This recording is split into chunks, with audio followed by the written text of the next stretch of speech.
Sulabh toilet which you see over here is an on-site disposable system. That means the sludge and whatever the material is coming out, the excrement, it is treated on site. It has two pits lying together and with a 1 meter difference in between. You use one of the pits. It takes about 3 years for about 10 people in a household to fill this kind of a design. After that you close, because there is a kind of a Y diversion in between where it diverts the sludge from one pit to another. Then you close this one which has already been filled. So you use the other one.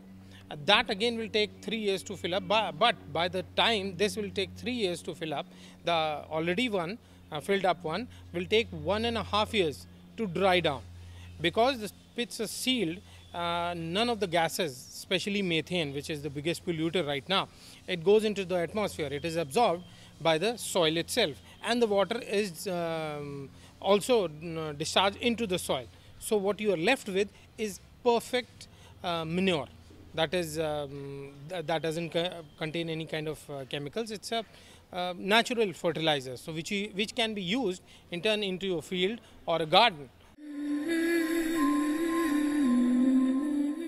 The public toilet again has an advantage. There is a technology called Sulabh biogas digester and effluent treatment plant.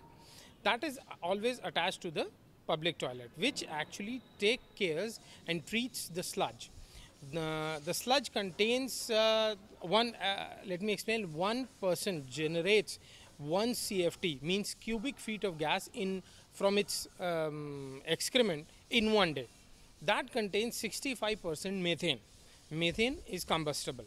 That 65% methane, what we do is that we use it to burn our lamp, mental lamp, or body warming, or you can use it in a kitchen, or it can also be used as a fuel in an electricity generator, generating electricity. So it is self-sustained, self-sufficient technology. The effluent is also there. That also we have this effluent treatment technology which treats the effluent. Except drinking, you can use it for cleaning, for flushing again. And the best use is irrigation, because it contains nutrients inside it.